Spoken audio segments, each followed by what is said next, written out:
Let's see if this is all speculative, if this is all schizo, or there's a real acknowledgement of the eschatology we see in Judaism, Christianity, and Islam, the Abrahamic faiths. The Middle East is rapidly changing. You know, there are prophets that say the world will come to an end in the Middle East. You know that, right?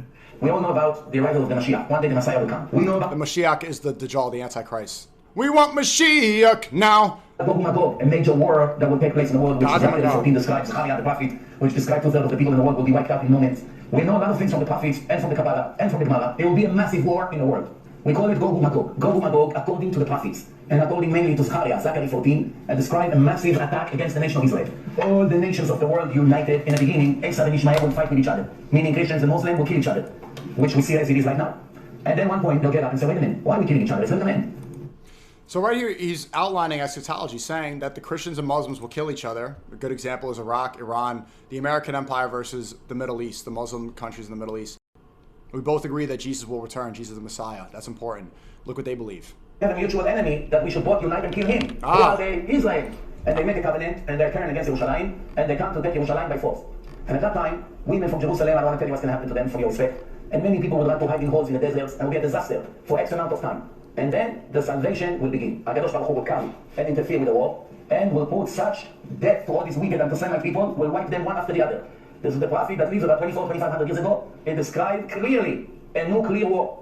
I have to remind you that in this generation there were swords, spears, and bow and arrow. No bullets, no guns, no missiles, no chemical, no atomic. None of it appears in his time. The way we describe the world would be people's eyes would melt out of the holes, would become water. People would try to hold each other and save them from drowning, and their hands would come out, and he would hold the hand, there would be nothing to hold. It would melt in his hand. The Goyim would try to help each other.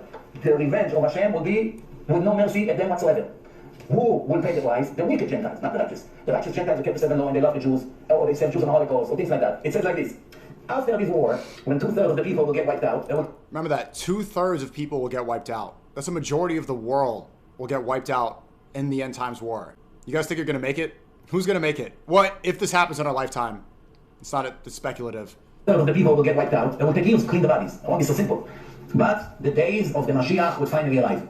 How Mashiach will come? There will be an earthquake, as the prophet described. SNEAKO, what are your thoughts? The Arif mountain. If you stand across the street from the western wall on these old city buildings on their roof, you'll see clearly the mountains with all the graves. That's where the salvation will begin. There will be a big noise of shofar in the world, big siren, earthquake, the mountain will split to two and start to shift, water will come out of the ground, will be massive flood, and everybody in the world will know. And the reason why Trump at the beginning, he said that, was saying that the end of times will start in the Middle East. It's because we believe in Islamic eschatology that the Antichrist will arrive in Iran. He will come from the northeast region of Iran. I think it's called Kurdistan. In the region of Kurdistan in Iran. And he'll be followed by 70,000 Persian Jews.